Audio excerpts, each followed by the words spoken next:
তখন আমার বয়স 18। গরমের ছুটিতে নারায়ণপুর গ্রামে গেছি বেড়াতে, আমার একমাত্র মাসির বাড়িতে। আমার মাসির নাম রীতা দেবী। মাসির বয়স তখন ৩৯। মেশো মিলিটারিতে চাকরি করে, বর্তমানে উনি কাশ্মীরে আছেন। মাসির কোনো বাচ্চা কাচ্চা হয়নি, তবে প্রতিবার মেশো এলে চেষ্টার কমতি রাখেন না। এবারও তার ব্যতিক্রম হয়নি। গতকালই মেশো ছুটি শেষ করে চাকরিতে গিয়েছে, আর আমি এলাম আজ দুপুরে। মাসিদের বাড়িটা নদীর পাশেই, একতলা একটা বাড়ি, সামনে একটু উঠোনের মতো, চারপাশে পাঁচিল দেওয়া। পেছনে কলঘর, ৩ দিকে টিনের ঘেরাও, আর সামনে একটা পর্দা টাঙানো।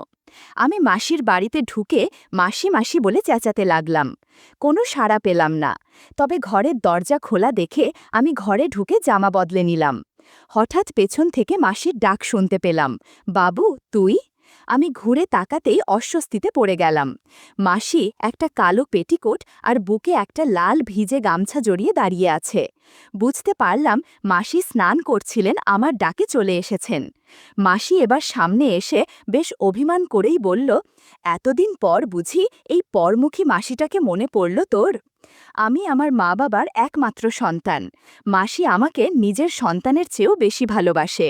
অথচ এই মাসিকেই দেখে কেন জানি আমার অদ্ভুত অনুভূতি হচ্ছিল। আমি বললাম, এতদিন পর এসেছি তো কি হয়েছে, এবার অনেক দিন থেকে পুষিয়ে দেব। দেখো পরে আবার আমার জ্বালাতন সহ্য না করতে পেরে তাড়িয়ে না দাও। তুই যত পারিস আমাকে জ্বালাস, তাতে আমার আপত্তি নেই। যা তুই হাত মুখ ধুয়ে আয়, আমি তোর খাবার দিচ্ছি।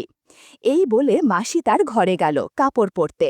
আমি কলতলায় গিয়ে হাত মুখ ধুয়ে বেরিয়ে আসতেই দেখতে পেলাম দড়িতে ঝুলছে কালো একটা ছোট পোশাক। সেটা যে মাসির তাতে সন্দেহ নেই। মাসিকে একটু আগে যেমন লেগেছিল, এখন এই শুকোতে দেওয়া ছোট পোশাক দেখেও তেমন লাগছে। আমি কাছে গিয়ে সেটা হাতে তুলতেই চোখে আটকে গেল। এমন সময় মাসির ডাক শুনে সংবিত ফিরে পেলাম। ছোট পোশাকটা দড়িতে ঝুলিয়ে আমি রান্নাঘরে গেলাম। খাওয়া দাওয়াটা ওখানেই হয়। খেতে খেতে মাসি আমাকে বাড়ির কথা জিজ্ঞেস করল, আরও অনেক বিষয়ে প্রশ্নও করল। আমি শুধু হ্যাঁ হুঁ করে উত্তর দিচ্ছিলাম। আমার চোখ বারবার মাসির সৌন্দর্যে আটকে যাচ্ছে।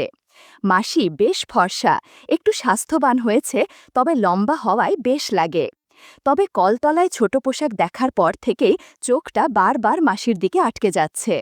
নীল শাড়িটাতে বেশ মানিয়েছে। আমি কোনো মতে খেয়ে ঘরে গেলাম। ঘরে শুয়ে পড়তে ঘুমিয়ে পড়লাম। সন্ধে হওয়ার কিছু আগে ঘুম ভাঙল। মাসি আমাকে চা দিল, আর একটা চাবি দিয়ে বলল, যা চাটা খেয়ে নদীর ধার থেকে ঘুরে আয়, ভালো লাগবে। আর এই চাবিটা রাখ, আমি একটু মন্দিরে যাব। আমি চলে এলে তো এলামই, আর না এলে তুই এই চাবিটা দিয়ে তালা খুলিস। এই বলে মাসি বেরিয়ে গেল। আমি নদীর ধরে হাঁটতে লাগলাম। কিছুক্ষণ হেঁটে বাড়ি ফিরছি। একটু হেঁটে রাস্তার পাশে একটা গাছের আড়ালে বসলাম।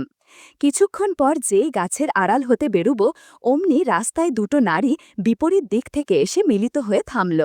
আমি ভাবলাম ওরা চলে গেলে তবেই বেরুব, নইলে এই সন্ধেবেলায় আড়াল থেকে বেরুতে দেখলে অন্য কিছু ভাবতে পারে। নারী দুটোর একজন মাসির বয়সী, আর একজনের বয়স ৪৫ হবে। তাদের কথা শুনে জানলাম বয়সে যে একটু বড় তার নাম গোপী, আর ছোটটা সীতা। আমি অজ্ঞতা তাদের কথা শুনতে লাগলাম। গোপী বলল, হ্যাঁ রে সীতা, এই সন্ধেবেলা কোথায় যাচ্ছিস? সীতা বলল, আরে গোপী বৌদি যে, এই তো রীতাদির বাড়িতে, ও ব্লাউজ পেটিকোট বানাতে দিয়েছিল, ওটা দিতে যাচ্ছি। গোপী বলল, দেখি ব্লাউজগুলো, ইস ব্লাউজের কি অবস্থা, এই হালকা ব্লাউজ কেন যে পরে বুঝি না। সীতা বলল, কি যে বল না, গরম বলেই হালকা কাপড়ের ব্লাউজ বানিয়েছে। গোপী বলল, গরম না ছাই, আমাদের গরম নেই বুঝি, আরে রীতা ওর সৌন্দর্য সবাইকে দেখাতে চায় বলেই এরকম পরে। এই বলে গোপী নামের মহিলাটি চলে গেল। সীতা ওখানে দাঁড়িয়ে বলল, রীতাদিকেও বলতে হবে ব্যাপারটা, বলে সীতা চলে গেল। আমি আড়াল থেকে বেরিয়ে সীতার পিছু পিছু বাড়ি যাচ্ছি, আর এতক্ষণ যা শুনলাম তা ভাবছি। সীতা ঘরে ঢুকার কিছুটা পরেই আমি ঢুকলাম। আমি কোনো শব্দও না করে ঘরে ঢুকে ভাবছিলাম একটু আগে যা শুনেছি। আমার ইচ্ছে হলো ওদের কথা আড়াল থেকে শোনার। আমি বারান্দায় এসে মাসির ঘরের সামনে এসে দাঁড়ালাম। এমন সময় বিদ্যুৎ চলে গেল। ভেতর থেকে আওয়াজ উঠল, সীতা বাইরে চল, এই গরমে থাকা সম্ভব না। শুনে আমি দ্রুত আমার ঘরে চলে এলাম। রীতামাসি বলল, শোন, আমি না বলা পর্যন্ত তুই অশোকদাকে এ বাড়িতে আসতে নিষেধ করবি। আজই ওকে এটা জানাবি। বাবু বাড়িতে, বুঝতেই পারছিস, জানাজুনি হলে ঝামেলার পরে যাব। সীতা বলল, তা না হয় বলবো, কিন্তু এভাবে আর কতদিন গো? পাড়ার মহিলারা যেভাবে আমাদের, বিশেষ করে তোমার পিছে লেগেছে, তাতে কদিন যে শাক দিয়ে মাছ ঢাকতে পারবো ভগবানই জানেন। আজ গোপী খোঁচা মেরে কিছু কথা শুনিয়ে দিল। ওদের আলাপ থেকে বুঝতে পারলাম অশোকদার সাথে এই দুজনের গভীর সম্পর্ক আছে। দুজনের স্বামী বাইরে থাকে বলে অশোকদার সাথে একটু সময় কাটায়।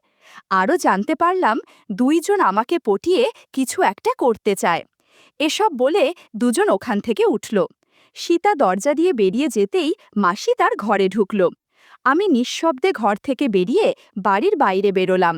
কিছুক্ষণ পর বাড়িতে ঢুকে মাসি মাসি বলে ডাকতেই মাসি দরজা খুলে বেরিয়ে এলো, পরনে একটা নীল ম্যাক্সি। মাসি আমাকে বলল, কোথায় ছিলি রে বাবা? আমার বুঝি চিন্তা হয় না? হাত মুখ ধুয়ে আয়। আমি কলতলায় যেতে যেতে ভাবতে লাগলাম, মাসির এ ব্যাপারটা একটু অন্যরকম। ব্যাপারটা একদম গুলিয়ে যাচ্ছে। তবে মাসির কথা ভাবতে আমার কেমন যেন লাগছিল। বারবার মাসির কথা মনের মধ্যে ভেসে উঠছে। এসব ভাবতে ভাবতে রাতের খাবার খেয়ে শুয়ে পড়লাম। একটু পর বাতি জেলে মাসি এলো। মাসি এসে আমার পাশে বসে এক গ্লাস দুধ এগিয়ে দিল। নে বাবা, দুধটুকু খেয়ে নে, তুই অনেক ক্লান্ত, এটা তোকে শক্তি যোগাবে। দেখিস না মায়েরা নিজেদের সন্তানদেরকে কত যত্ন কর। অবশ্য ভগবান আমাকে সেই সুযোগ দেয়নি। আমি কোনো মতে গ্লাসের দুধটা খেয়ে মাসিকে গুড নাইট বললাম। মাসির আচরণের এই পরিবর্তন বুঝতে পারলেও সাহসের অভাবে আমি কিছুই করতে পারিনি। অনেক কষ্টে ঘুমালাম, আর ঘুমের ভেতর মাসিকে স্বপ্নে দেখলাম। বন্ধুরা, ইউটিউবের কড়া নিয়মের কারণে স্বপ্নে যা দেখেছি তা সরাসরি বলা যাচ্ছে না। তোমরা কমেন্টে দেয়া লিঙ্ক থেকে আমার ওয়েবসাইট ভিজিট করো, সেখানে একদম খোলামেলা গল্প দেয়া আছে। পরদিন ঘুম থেকে উঠতে উঠতে প্রায় 11টা বেজে গেল। আমি ভাবলাম এখনই স্নান সেরে ফেলা দরকার। আমি স্নানঘরে যেতেই মাসির শুকোতে দেওয়া ছোট পোশাক নজরে এলো। তার মানে মাসি একটু আগে স্নান সেরে ফেলেছে। মাসি যাতে বুঝতে পারে সেজন্য আমি ছোট পোশাকটা নিয়ে পর্যবেক্ষণ করতে লাগলাম। সুগন্ধ নাথে যেতেই অনেক ভালো লাগছিল। স্নান সেরে ঘরে পৌঁছাতেই মাসির ডাক পেয়ে খেতে গেলাম। মাসির মাথায় একটা লাল টিপ আর সিঁদুর, নাকে একটা রিং পরা, তাতে মাসিকে অনেক সুন্দর লাগছিল। আমি ঠিক করলাম আজ সারা দিন মাসির পাশাপাশিই থাকব। মাসি আমাকে খেতে দিয়ে পাশে বসে কথা বলতে লাগলো। তবে মাসির মিটিমিটি হাসিটা আমাকে বেশ অস্বস্তিতে ফেলেছে। আর কোনো কথা খুঁজে না পেয়ে আমি চুপচাপ খেয়ে মাসির পাশে বসে রান্না পড়া দেখতে লাগলাম। আমার কাছে পুরো দৃশ্যটা কাল্পনিক মনে হলেও তা যে বাস্তব তা বুঝতে পারছিলাম। আমি মাসির কাছ থেকে উঠে চলে এলাম ধরা পড়ার আগেই। দুপুরে খেয়ে আমি আমার ঘরে একটু ঘুমোতে চেষ্টা করলাম। হঠাৎ মাসির ঘরের দরজা খোলার আওয়াজে আমি সজাগ হলাম। বুঝতে পারলাম সীতা এসেছে। আমি উঠে মাসির ঘরের দরজায় কান পাততেই শুনলাম, ধ্যাত, ওকে দিয়ে কিছুই হবে না। তুই বল না, আজ আমি যে পোশাক পরেছি তা দেখে যে কারোর মন আটকে যাওয়ার কথা। আর রান্নার পুরোটা সময় একটু অগোছালোভাবে ছিলাম, তবুও ওর কোনো সাড়া নেই। সীতা বলল, আহা দিদি, তুমি ওর ওপর রাগ করছো কেন? আমার মনে হয় তুমি ওর মাসি, তাই যদি কিছু মনে করো বা ওকে বকা দাও বা ওর মাকে বলে দাও, তাই কিছু পড়ছে না। তাই আমি বলি কি, তুমি ওকে। বাকি কথাগুলো ফিসফিসিয়ে বলাতে আমি কিছুই শুনতে পেলাম না। শুধু এটুকুই শুনলাম, মাসি বলছে, তুই পড়িসও বটে। তাহলে এক কাজ কর, তোর বোনপোটাকে বলিস ওটা নিয়ে যেন 5টার দিকে চলে আসে। আমি বাবুকে নিয়ে তখনই বেরোবো। তাহলে আমি যাই, দেরি করলে আবার চিনুকে পাওয়া যাবে না। এই বলে সীতা চলে গেল। আমি বিছানায় শুয়ে পড়তেই মাসি ঘরে এলো। আমার পাশে বসে বলল, বাবু ঘুমিয়ে পড়েছিস? বললাম, না মাসি, কেন? চল আজ একটু বেরিয়ে আসি, পাশেই শহরে, একটু ডাক্তার দেখব, তারপর না হয় দুজন মিলে একটা মুভি দেখে বাড়ি ফিরব। আমি বললাম, ওকে চলো। এরপর দুজনে রেডি হয়ে বেরিয়ে পড়লাম। মাসি দরজায় তালা দিয়ে বেরুতে লাগলো। মাসিকে একদমই চিনতে পারছি না। সকালে যিনি অগোছালোভাবে শাড়ি পরেছিলেন এখন দেখি একদম গুছিয়ে শাড়ি পরেছেন। লাল সিঁদুর, লাল টিপ, লাল লিপস্টিক আর নাকে একটা রিং দিয়ে সাজান মুখটা ছাড়া কোনো কিছুই দেখা যাচ্ছে না। গ্রাম থেকে এই ছোট্ট শহরটাতে আসতে আসতে ৬:৩০ বেজে গেছে। মাসি গাড়ি ভাড়া দিয়ে বিদায় দিল। ডাক্তারের চেম্বার থেকে বেরোলাম ৭:৩০-এ। এবার আর একটা অটোতে করে সিনেমা হলে চলে গেলাম। মাসির জাগটা ভালো করে জানা, মেশোর সাথে নাকি প্রায় আসে। মাসি আমাকে নিয়ে যে মুভিটা দেখলো তা বেশ ভালোই। তবে মুভির মাঝখানে মাসি টয়লেটে গেল আর ফিরেও এলো একটু অগোছালোভাবে। আমি শুধু ভাবতে লাগলাম, মাসি হঠাৎ এই বেশ ধরল কেন? তাহলে আজ রাতেও কি কিছু হবে? মুভিটা শেষ হতেই আমরা বেরুলাম।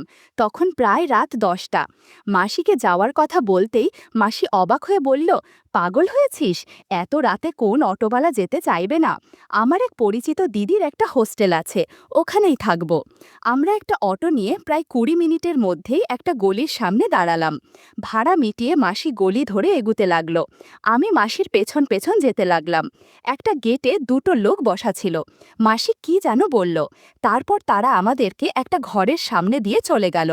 আমাকে বাইরে দাঁড়া করিয়ে মাসি ভেতরে ঢুকল। ভেতরে আরও দুটো নারী ছিল। তারা যে মাসির পরিচিত তা বোঝা যাচ্ছে।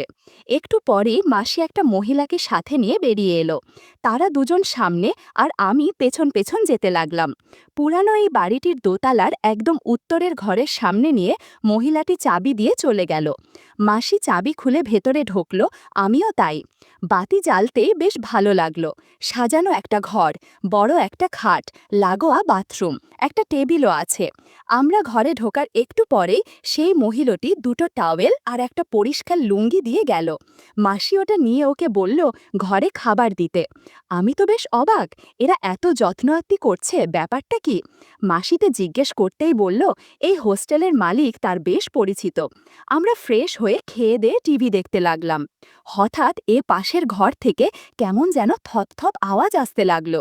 আমি মাসিকে সেটা জিজ্ঞেস করতেই মাসি মুখ টিপে হেসে বলল, মনে হয় হাতুড়ি পিটিয়ে কাজ করছে, তুই টিভি দেখায় মনোযোগ দে তো। আমার কেন যেন সন্দেহ হচ্ছিল।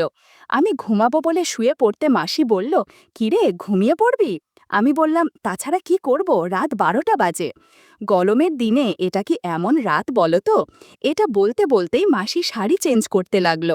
আচমকা মাসির এই কাণ্ড দেখে আমার অস্বস্তি হলো। এই গরমে শাড়ি পরে ঘুমোতে একদমই আরাম পাবো না, তাই একটু চেঞ্জ করে নিচ্ছি।